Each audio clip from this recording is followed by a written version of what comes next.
This is the Pit Stop.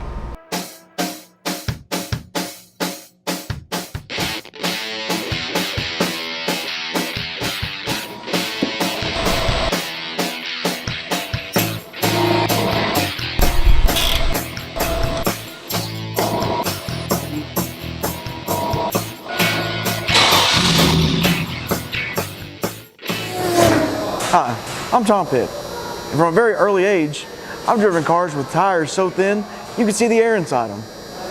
Lots and lots of issues.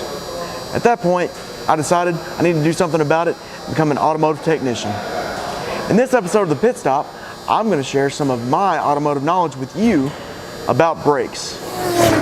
The first step in the process of changing brakes on a vehicle is going to be to lift the car up. The car has to be off the ground so that we can remove the wheels. Now, not everyone's going to have a two-post lift at their home. We're doing this just to give you a little bit easier view of what's taking place. You can use a floor jack and a jack stand. Never use just a floor jack. Always use a safety jack stand. With the vehicle secure, our next step is to remove the wheel.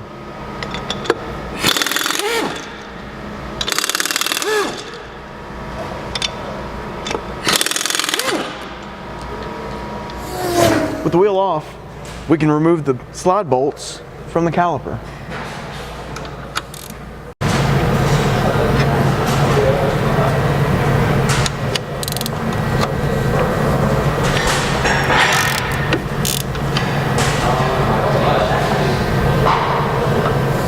With these bolts removed, this caliper will come off fairly easily.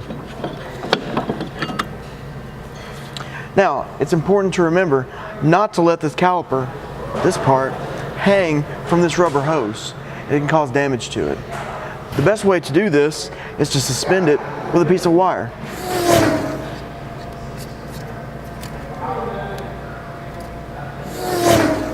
So after the wire is hooked to this caliper, I would wrap it around the top part of this spring so it's suspended.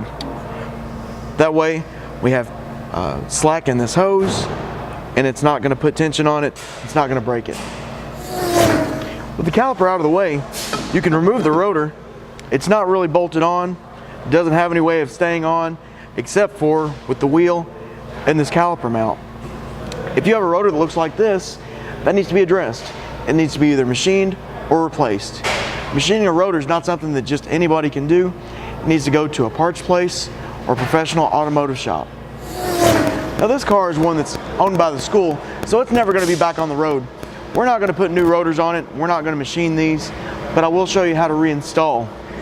We'll line the holes up with the wheel studs, we'll slide that back on. Some rotors are going to have holes right here for machine screws to go in. If those are in there, I'm going to recommend you leave those out. You don't want to put those back in because when the bolts go through here and into this hub, when it gets really hot, it expands. When it gets cold, it contracts. And a lot of times, those machine screws are going to be stuck into this hub. And I've actually had to break rotors to get those off. So I'm never going to put one of those machine screws back in. On this particular vehicle, after you remove the caliper, you'll remove a set of pins to get these pads out. Not all of them are like that. Some have clips and some just have springs holding them in. Now on this vehicle, the brake pads really weren't that bad.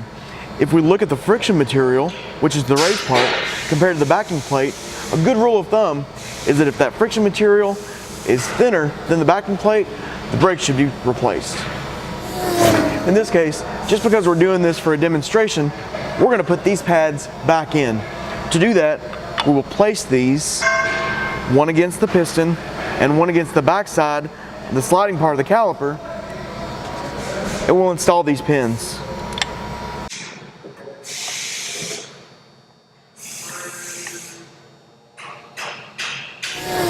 Since we're not necessarily replacing parts, there are going to be a few things that we're going to omit during this, but I'll go ahead and explain those to you right now.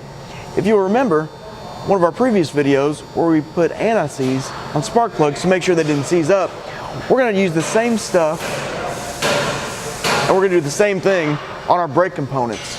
And we're gonna put these on parts that come in contact with other metal parts, but we're not gonna put this on parts that come in contact with the brake friction material or the rotor.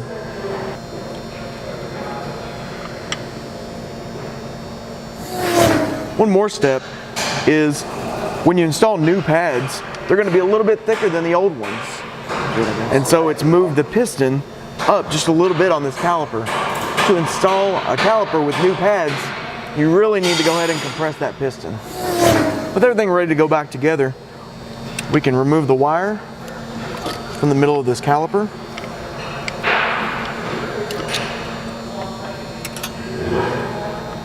And we can set our caliper on our rotor. With our caliper in place, we're ready to put our slide bolts back in.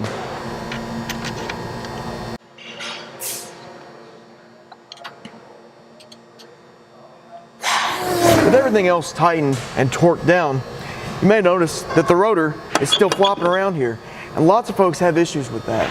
It's not a big deal because the wheel will be installed over top and the lugs will hold this rotor firmly in place. So with our brakes installed, our final step is to install the wheel. We'll place this over the wheel studs. Now, it's important to note that the wheel that we're putting on here, that's a temporary spare tire.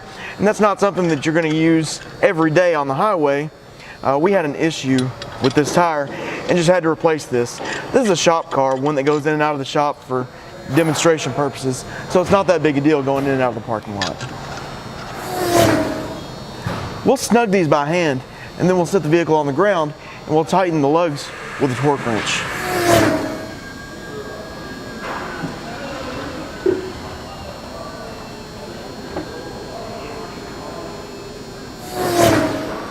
So I'm going to adjust our torque wrench to set the torque rating at 90 foot-pounds. That's the manufacturer's specification for these wheels.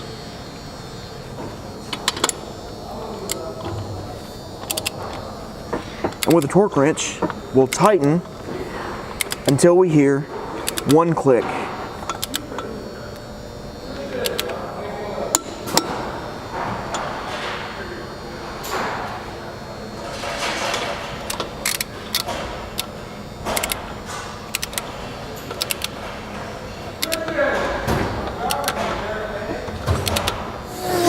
So now we're done, right?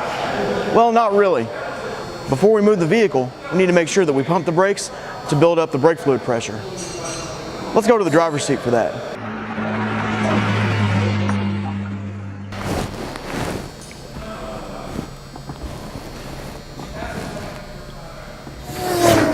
After pumping the brake pedal, I can tell you now that these brakes are no longer broke.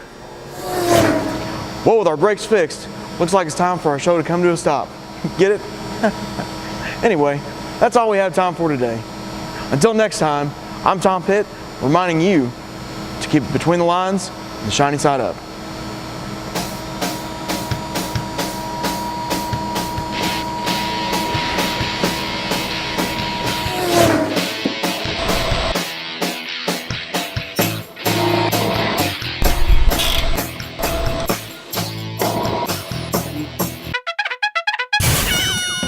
Time for our show to come to a stop. Looks like that's all the time we have. Looks like that's all the time we have for.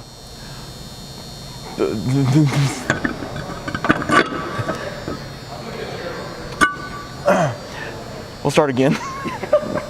Temporary spare, and it's not to be driven on the highway under normal.